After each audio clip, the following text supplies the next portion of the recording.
जी अस्सलाम वालेकुम मोअज़्ज़िज़ तलबा, मुझे उम्मीद है कि आप सब लोग खैरियत से होंगे। आज सबसे पहले हम 6th क्लास की साइंस का एक टॉपिक डिस्कस करेंगे जिसका नाम है एटम, एलिमेंट और कंपाउंड।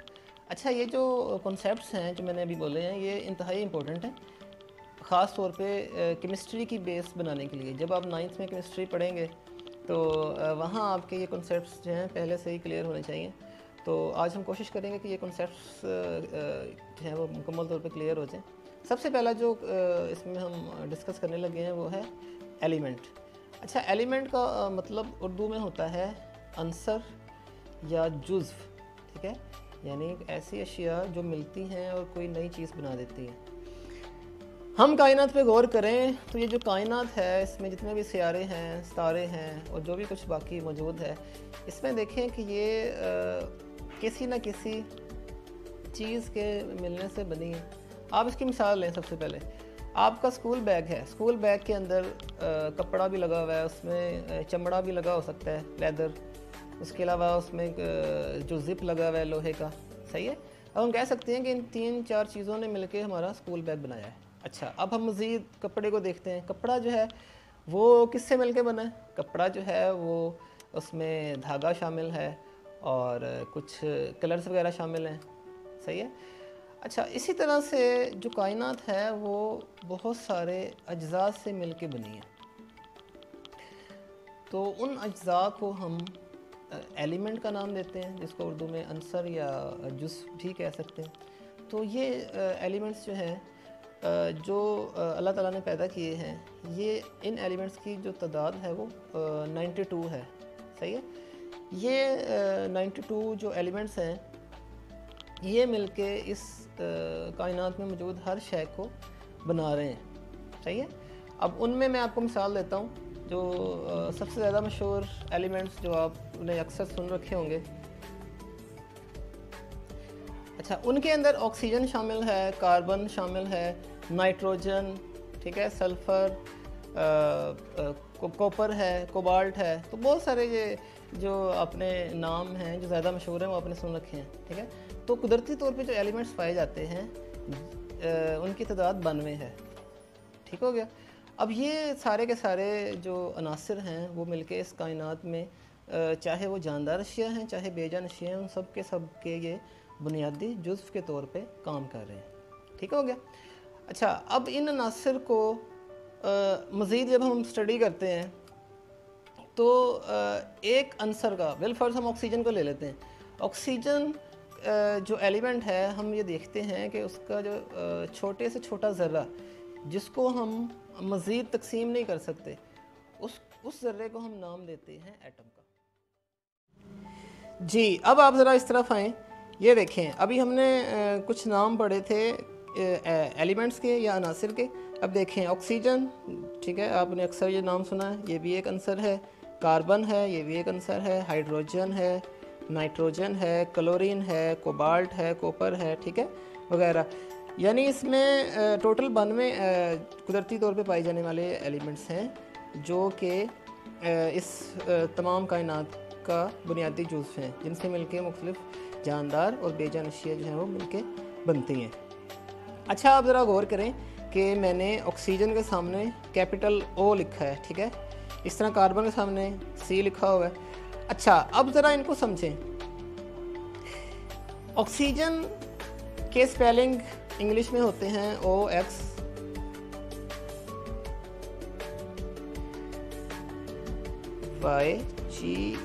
ऑक्सीजन, ठीक है। अच्छा जी, अब ये जो मैंने O या C या H जो आगे लिखा हुआ है, इनको हम कहते हैं सिंबल्स। सिंबल का उर्दू में मतलब होता है अलामत या निशानी। किसी भी एलिमेंट के नाम को याद रखने के लिए और उसको मुख्तसरन लिखने के लिए, शॉर्टकट में लिखने के लिए हम उसका एक सिंबल बना लेते हैं। अब सिंबल कैसे बनाते हैं? हम उसका जो नाम है इंग्लिश में, उसके स्पेलिंग्स का पहला हर्फ हम ले लेते हैं। यानी ऑक्सीजन के अंदर जो स्पेलिंग लिखे हुए हैं, हम O को ले लेंगे और ये जो है इसका सिंबल बन गया, ठीक है। अच्छा, अब ये सिंबल्स जो हैं वो साइंसदानों ने बनाए हैं और ये पूरी दुनिया में एज सच चलते हैं। ये सिर्फ ये नहीं है, ऐसा नहीं है कि जो इंग्लिश बोलते हैं, ये जो यूएसए या इंग्लैंड में रहने वाले लोग हैं सिर्फ वही ये इस्तेमाल करते हैं, और हमारे यहाँ ऑक्सीजन या इस तरह से लिखा जाता है नहीं। ये जितने भी नाम हैं ये तमाम के तमाम इंग्लिश में नाम हैं जिनको हम उर्दू में लिखते हैं, और इनका जो सिंबल है वो इंग्लिश के नाम के पहले हर्फ से ही बनाया गया है। ऑक्सीजन का सिंबल O है। इस तरह कार्बन आप देखें तो कार्बन CARBON, सही है। अब मुझे बताएं कि अब कार्बन के अंदर जो पहला हर्फ है वो C है, तो हम तो साइंसदानों ने इसका सिंबल बना दिया C। इस तरह हाइड्रोजन जो है वो H से शुरू होता है और उसका पहला हर्फ यानी H जो है वो इसका सिंबल बन गया। नाइट्रोजन ये N से स्टार्ट हो रहा है, ठीक है। अच्छा, अब नीचे आप देखें कि यहाँ पे जो 3 मैंने एलिमेंट्स के नाम लिखे हैं इनके जो सिंबल्स हैं वो एक नहीं बल्कि 2 हरूफ पर मुश्तमिल है, ठीक है। अब इन हरूफ को ये 2 हरूफ क्यों हैं इसके मैं थोड़ा सा बताता हूँ। ये है पहला है क्लोरीन। अच्छा, क्लोरीन जो है अगर उसका भी हम सिंबल जो है वो C लिख देंगे। पहले मैं क्लोरीन की स्पेलिंग लिखता हूँ।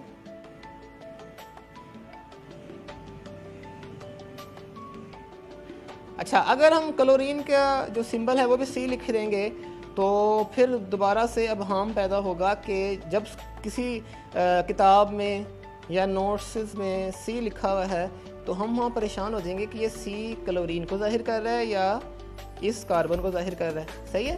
तो हमने फिर क्या किया, इसको फ़र्क करने के लिए क्लोरीन का जो सिंबल था उसको पहले 2 हरूफ ले लिए यानी C और H, सॉरी मैं CH कह रहा हूँ, C और L। तो इस तरह से क्लोरीन के जो सिंबल है वो Cl बन गया। इस तरह हम फिर आते हैं कोबाल्ट के ऊपर। कोबाल्ट के स्पेलिंग COBALT, यानी कि अगर हम कोबाल्ट का भी सिंबल C लिखेंगे तो फिर अब हार्म पैदा हो जाएगा कि ये कार्बन है या कोबाल्ट है। तो इससे इसके लिए आसान तरीका ये अपनाया गया कि इसके पहले 2 हरूफ यानी C और O को हम ले लेते हैं, ठीक है। तो अब C और O जो है वो किसको जाहिर कर रहा है, कोबाल्ट को। फिर हम आते हैं कॉपर पे। अब कॉपर के स्पेलिंग CuPer।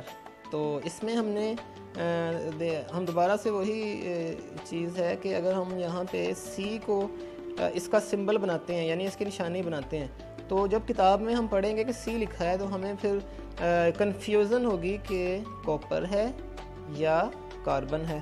तो हम क्या करेंगे, हम इस कंफ्यूजन को ख़त्म करने के लिए C और U यानी कि कॉपर का सिंबल जो है दोबारा से वो क्या बन गया, Cu। अब अगर हम देखें तो हमें कोई अबहम यहाँ पे पैदा नहीं हो रहा, कोई कंफ्यूजन नहीं है। कार्बन का जो है वो C है और हमेशा C ही बोला जाएगा, लिखा जाएगा पूरी दुनिया के अंदर। क्लोरीन का Cl हो गया जिसको Cl ही हमेशा लिखा जाएगा। कोबाल्ट CO और कॉपर जो है वो Cu, ठीक है।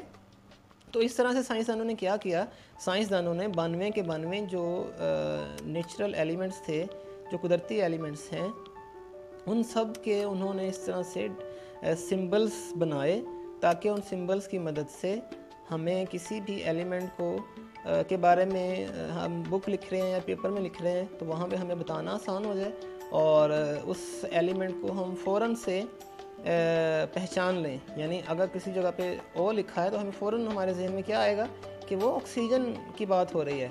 अगर C लिखा हुआ है तो हमें फ़ौरन पता लग जाएगा कि वो कार्बन की बात हो रही है। अगर H लिखा हुआ है तो हमें फ़ौरन पता लग जाएगा कि हाइड्रोजन की बात हो रही है। इसी तरह अब आप नीचे आ जाएं, CO लिखा हुआ है तो आपको फ़ौरन पता लग जाएगा कि यहाँ पे कोबाल्ट की बात हो रही है। अच्छा, एक चीज़ आपने और यहाँ पे जहन में रखनी है कि जब हम एलिमेंट्स के सिंबल्स लिखते हैं तो हमने वहाँ पे हमेशा जो सिंबल लिखना है वो कैपिटल हर्फ में लिखना है, कैपिटल हमने उसको लिखना है। यानी ऑक्सीजन है तो हम बड़ा O लिखेंगे, कार्बन को हम यानी बड़ा C लिखेंगे, हम हाइड्रोजन के लिए बड़ा H लिखेंगे, ठीक है। लेकिन एक और बात याद रखनी है कि अगर हम ऐसे एलिमेंट का सिंबल लिख रहे हैं जो कि 2 हरूफ पे मुश्तमिल है, जैसे ये Cl है, CO है, Cu है, तो आपने पहला हर्फ बड़ा लिखना है और दूसरा हर्फ छोटा लिखना है। अब यहाँ पे आप देखें C बड़ा है और L छोटा है। कोबाल्ट की बात करेंगे तो कोबाल्ट के अंदर C बड़ा आ जाएगा और O जो है वो फिर छोटा आ जाएगा। कॉपर की बात करें तो C बड़ा है और ये U जो है वो हमने छोटा लिखा है। ठीक है, तो इन चीज़ों का आपने ख्याल रखना है। अच्छा, अब हम दोबारा से एटम की तरफ आते हैं। मैंने जैसे आपको बताया था कि एटम जो है वो मादे का या एलिमेंट का छोटे से छोटा ज़र्रा है। ठीक है, जिसको मज़ीद तकसीम नहीं किया जा सकता, लेकिन ये जैसे जैसे इस पर रिसर्च होती रही, तहकीक होती रही एटम के ऊपर, तो साइंसदानों को ये पता लगा कि एटम जो है वो सिर्फ अकेला एक ज़र्रा नहीं है, बल्कि उसके भी आगे बहुत सारे कंपोनेंट्स हैं, यानी अज्जा हैं जिनसे वो मिलके बना है। तो इसमें पहले नंबर पे इलेक्ट्रॉन है, फिर प्रोटॉन है और फिर न्यूट्रॉन है। ये इसके बुनियादी अज्जा हैं। ठीक है, और आपका जो लेवल है, क्योंकि आप 6 क्लास में हैं, तो यहाँ पे हम सिर्फ इनके नाम पढ़ेंगे। या थोड़ा सा मैं इतना आपको बता दूँ कि एटम के सेंटर में एक न्यूक्लियस होता है जिसके अंदर प्रोटॉन और न्यूट्रॉन मौजूद होते हैं, और न्यूक्लियस के इर्द गिर्द उसके सराउंडिंग्स में चारों तरफ जो होते हैं इलेक्ट्रॉन जो होते हैं वो गर्दिश कर रहे होते हैं। ठीक है, चलें नेक्स्ट हम आते हैं कंपाउंड के ऊपर। अब कंपाउंड कैसे बनता है? एलिमेंट्स की आपको अच्छी तरह समझ आ गई है। तो जब दो या दो से ज़्यादा एलिमेंट्स को हम मिलाते हैं उनके मखसूस कॉम्बिनेशन में, कॉम्बिनेशन का मतलब ये है कि उनकी जो रेशो होती है, निस्बत होती है, वो एक ख़ास निस्बत होती है, यानी उनकी मॉलिक्यूल्स की तादाद या एटम्स की तादाद जो है वो ख़ास होती है। ठीक है, जो हमेशा उतनी ही रहती है। तो उस मजमूए को या उस जो कॉम्बिनेशन को हम कंपाउंड का नाम देते हैं। सही है। अब मिसाल के तौर पे आप ये देखें, इधर ऑक्सीजन है जो कि अभी आपने पढ़ा एलिमेंट है, और हाइड्रोजन है, ये भी आप अभी पढ़ के हटे हैं कि ये एलिमेंट है जो कि इस कायनात को ये मिलके बना रहे हैं। अच्छा, अब हाइड्रोजन का सिंबल आपको याद है कि H होता है, ऑक्सीजन का सिंबल जो है वो O होता है। ठीक है, जब हम ऑक्सीजन और हाइड्रोजन को एक ख़ास इनके मिक़दार में या निस्बत के हिसाब से मिलाते हैं तो उसके नतीजे में पानी बन जाता है। अब ये जो पानी है इसको अब हम क्या कहेंगे कि ये एक कंपाउंड है, क्योंकि ये दो अनासर या एलिमेंट से मिलके बन रहा है। तो दो या दो से ज़्यादा अनासर से मिलके जो चीज़ बनती है उसको हम कंपाउंड का नाम देते हैं। सही है, यानी कि पानी जो है यहाँ पे कंपाउंड है। अच्छा, जिस तरह हमने एलिमेंट्स के सिंबल्स बनाए थे, यानी उनको याद करने के लिए या उनको आसानी से उनको समझने के लिए हमने उनकी निशानियाँ रखी थी, सिंबल्स बनाए थे, इसी तरह हम कंपाउंड्स के भी सिंबल्स बना सकते हैं और इन सिंबल्स को फिर हम फार्मूला कहते हैं। ठीक है, अब पानी है, पानी का फार्मूला होता है H2O, यानी कि H के नीचे 2 लिखा हुआ है और यहाँ पे ऑक्सीजन है। इसका मतलब ये है कि हाइड्रोजन के 2 एटम्स और ऑक्सीजन का एक एटम जब मिलते हैं तो पानी का एक मॉलिक्यूल बन जाता है। ठीक है, तो H2O जो है वो जहाँ पे कंपाउंड यानी पानी को जाहिर कर रहा है, और इसका कंपाउंड का या इस पानी जो है ये कंपाउंड है, इसका फार्मूला होगा H2O। ठीक है, तो मुझे उम्मीद है कि आपको आज के लेक्चर की अच्छी तरह समझ आ गई होगी और एटम, एलिमेंट और कंपाउंड का जो कॉन्सेप्ट है वो उम्मीद है क्लियर हो गया होगा। और अगर आपको इससे मुताल्लिक कोई सवाल है तो आप कमेंट सेक्शन में पूछ सकते हैं, और अगर आपको वीडियोस अच्छी लग रही हैं तो आप इनको लाइक कर दें और चैनल को सब्सक्राइब कर दें। बहुत शुक्रिया।